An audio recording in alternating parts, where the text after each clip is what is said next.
पूरे मीरा भाईंदर में मुंबई में कल ईद मिलाद-उन-नबी का जुलूस निकलने वाला है। आप अलग अलग जगह जाकर मिल रहे हैं आपकी पूरी टीम, क्या संदेश देना चाहेंगे? हम ख़ास डीजे को बंद करने, म्यूज़िक को बंद करने के लिए और जुलूस में शिरकत करने वालों को बाअदब बनाने के लिए हम निकले हैं। और हम लोगों से मिलकर यही कोशिश कर रहे हैं कि डीजे का इस्तेमाल न किया जाए, म्यूज़िक का इस्तेमाल न किया जाए। जुलूस में शिरकत करने वाले हज़रात दुरूद शरीफ पढ़ते हुए, नात शरीफ जो सही माना में नात हैं उन्हीं को पढ़ते हुए हम जुलूस निकालें, सलात व सलाम पढ़ते हुए जुलूस निकालें। और बेहतर है कि हम बावुज़ू रहें, हमारे सर ढके हुए रहें और हमारे नारे भी कोई गलत नारे ना हों, उल्टे सीधे कूदना, फांदना, मजाक करना, ठिट्ठेबाजी करना, ये तमाम चीज़ें हमें नहीं करना चाहिए। और इन्हीं चीज़ों को हम रोकने के लिए आज ख़ास मुलाकात के लिए हमारी तंजीम उलमाए अहले सुन्नत के लोग यहाँ आए हैं और हम इस बात की कोशिश कर रहे हैं कि हमारा जुलूस बेहतरीन जुलूस हो कि किसी को हमारे ज़ात से किसी भी तरह की कोई तकलीफ़ ना पहुँचे। लोग जुलूस में शामिल होते हैं और उसमें इतने मगन हो जाते हैं कि वो नमाज भी भूल जाते हैं। ऐसे लोगों को आप क्या मैसेज करें? नमाज अहमुल फ़राइज़ है, तमाम फ़राइज़ में नमाज अहम फ़र्ज़ है। इसलिए ऐसे लोगों से मैं गुजारिश करूंगा कि शरीयत का हुक्म है कि आप सबसे पहले नमाज बाजमात का एहतमाम करें और नमाज के बाद में आप फिर जुलूस में शरीक हो जाएं। और इसी मुहिम का एक हिस्सा है कि तंजीम उलमा अहले सुन्नत मीरा भाईंदर, वो तंजीम गुलामान रज़ा जो मीरा रोड के नौजवानों की तंजीम है मीरा भाईंदर के, ये सब मिल कर के पूरे शहर के उलमाए किराम मिल कर के यहाँ के नौजवानों को ये पैगाम दे रहे हैं, समझा रहे हैं कि नमाज के वक्तों में नमाज बाजमात अदा की जाए और नमाज के बाद में अदब के साथ में जुलूस में शरीक हों। कहाँ जमा हो और हमने जुलूस से पहले नमाज का भी एक रूट में बना दिया है कि 3:30 बजे इंशाअल्लाह जुलूस अशम्स जामे मस्जिद के सामने से निकलेगा और असर की जो पहली नमाज हमें मिलेगी वो रेडियन मस्जिद में 5:15 बजे अदा की जाएगी और मगरिब की नमाज नीलम पाक के पास में रुक करके वहाँ जो अतराफ़ में जो मस्जिदें हैं वहाँ पर अदा की जाएगी और इशा की नमाज अस्मिता, अनीता सराउंडिंग में जो मस्जिदें हैं वहाँ पर जुलूस रुकेगा और वहाँ पर नमाज अदा की जाएगी। और नमाज के लिए बाकायदा ये गाइडलाइन दिए हुए हैं कि नमाज की वह किसी भी हाल में जुलूस आगे नहीं बढ़ेगा, पहले फ़र्ज़ अदा किया जाएगा फिर उसके बाद में मुस्तहब पर अमल किया जाएगा। नबी जी, आप क्या संदेश देंगे? देखिए, आज हमारे उलमा की क़यादत में हम सब आरिफ भाई, मामू, इश्तियाक भाई सब लोग साथ में आकर जहाँ जहाँ रोज़ा मुबारक लगा है और कल के दिन जुलूस में वो हमारे उलमा का इस्तकबाल करते हैं, उनको आज हम बताने आए हैं कि सबसे पहला तो डीजे बिल्कुल मत बजाओ, दूसरा जो तबर्रुकात हैं उनको फेक करना दिया जाए, औरतें अंदर बीच में नहीं घुसे, बेअदबी होगी। हम हमारे आका का मीलाद बना रहे हैं तो उनकी सीरत हमारे अंदर होना चाहिए। हम ऐसा पैगाम दें, हमारे आका का जो पैगाम है वो लोग तक पहुँचे, कोई भी बेहुरमती ना हो।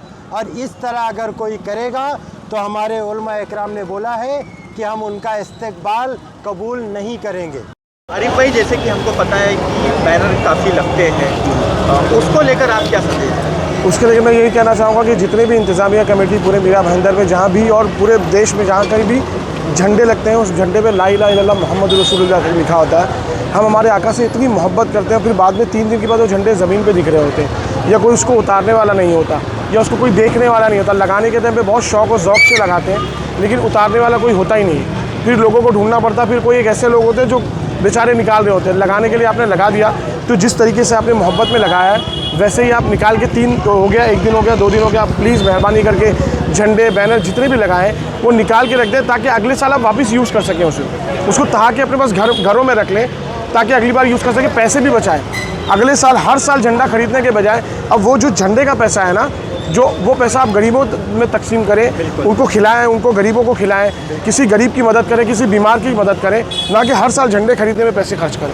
जो मौलाना ने मिलकर आपसे अपील की है कि डीजे नहीं बजाना है, हुजूर की सुन्नत का पालन करना है, उस पर आप अमल करेंगे? ज़रूर इंशाअल्लाह। हर चीज़ का हर चीज़ का अमल करेंगे, तकलीफ ताकि किसी को तकलीफ ना हो। से जो ये अपील की जा रही है कि हम डीजे नहीं यूज़ करें, हुजूर की सुन्नत पर अमल करें, नमाज का ध्यान रखें कल जुलूस के वक्त, क्या आप उस चीज़ पर अमल करेंगे? इंशाल्लाह ज़रूर करेंगे। हम भी इसके तंजीम के मेंबर ही हैं। तो ये मीटिंग में जो फ़ैसला लिया गया था बहुत बेहतरीन था और फारूकी भाई ने ये पेन ड्राइव को इम्प्लीमेंट किया था कि हम नाते भर के देंगे।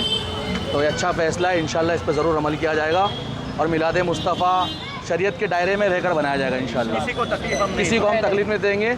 हम उनके गुलाम हैं जो दुश्मनों को दुआ देते थे। इंशाल्लाह हम किसी को तकलीफ नहीं देंगे। भाई मौलाना ने जो आपसे अपील किए हैं डीजे नहीं बचाना, ये सब चीज़ का, क्या आप उस पर अमल करेंगे? जी बेशक अमल करेंगे कि जिससे किसी चीज़ को दिक्कत ना हो, लोगों को परेशानी ना हो, तो इसके लिए हम मौलाना की हमारी उलमाओं की बातों पर पूरा अमल करने की कोशिश। सर जो ये अपील की जा रही है उलमाए द्वारा कि हमें ईद मिलाद के जुलूस में डीजे नहीं बजाना है, तमाम चीज़ों का एहतराम रखना है, इसी क्रम में आपके पास भी आया है, इस पर क्या कहेंगे? मैं इस पे तो यही करना चाहूँगा कि उलमा ने जो बोला है उसी के ऊपर ही अपने को चलना है। हमारे यहाँ भी माशाल्लाह हैदरी चौक पे बहुत बड़ा प्रोग्राम होता है, लेकिन हम कई सालों से डीजे को अवॉइड ही करते हैं और जो भी हमारे जानने पहचानने वाले जो आते हैं साउंड लगाते हैं उनको भी यही हम ताकीद करते हैं और ये रिक्वेस्ट करते हैं कि उलमा ने जो बोला है, जो ताकीद की है इस्लाम के हिसाब से जैसा अपने को चलना है, डीजे अवॉइड करना है, सिर्फ सादा साउंड बजाना है, ढाक चीक और जो अभी जो मॉडर्न जो कव्वाली और जो ये लोग नात को मॉडिफाइड करके बजा रहे, तो मैं यही गुजारिश करूँगा सबसे कि इसको अवॉइड करो, इस्लाम के रास्ते पे चलो और अपनी चीज़ से दूसरों को नसीहत दो कि भाई माशाल्लाह कि अपन इस तरीके से चल रहे हैं, अपने हुजूर के नक्शे कदम पे चल रहे हैं। सर आप क्या संदेश देंगे? मैं ये संदेश दूंगा कि कल के जुलूस में सुन्नत नबवी के मुताबिक हम हर अमल करें और किसी को भी कोई टारगेटेड कोई भी चीज़ हम ना करें, क्योंकि हमारा मकसद है नबी की तालीम को आम करना। सरकार ने फरमाया आखिर वक्त में जो मेरी एक सुन्नत को ज़िंदा करेगा वो 100 शहीदों का सवाब पाएगा। तो अब हमें तय करना है कि हम जुलूस मोहम्मदी निकाल करके सुन्नत के मुताबिक 100 शहीदों का सवाब हासिल करेंगे या गुनहगार बनेंगे। तो गुनहगार उम्मत बनने से बेहतर है अच्छी उम्मत बन करके इस दुनिया से रुखसत हो जाना। और तंजीम उलमाए अहले सुन्नत के ज़र एहतमाम जो है इस मीटिंग में ये पास हुआ था कि जो है जहाँ भी इस्तकबाल वगैरह होते हैं और जो डीजे का इस्तेमाल करते हैं, क़व्वाली या खुराफात वगैरह जहाँ पर होती है, तो उलमाए अहले सुन्नत ऐसी जगहों का इस्तकबाल कबूल नहीं करेंगे। ये आपसे मुअद्दबाना गुजारिश है कि आप उलमा की माने, शरीयत मुतहरा की माने, शरीयत जो कहती है उस पर अमल करें। तो हमारे उलमा ने जो बोला है इंशाल्लाह हम उस पर ज़रूर शामिल करेंगे इंशाल्लाह। तमाम चीज़ों का तमाम चीज़ों इंशाल्लाह। उलमा लोग ने जो आपसे अपील किए हैं डीजे नहीं वगैरह का, उस चीज़ का सब आप ध्यान रखेंगे कल के जुलूस में? जी इंशाल्लाह जो भाई हमारे उलमा ने बोला है हम उस चीज़ का ध्यान रखेंगे इंशाल्लाह। जैसा एहतराम करना है उस पर अमल करेंगे इंशाल्लाह। कोई नहीं डीजे वगैरह, ओनली नात बजाएंगे और कुछ भी नहीं बजाएंगे। नात ये जो हमने नात जो दी है हज़रत ने सिर्फ वही बजेगी और कुछ भी नहीं बजेगा।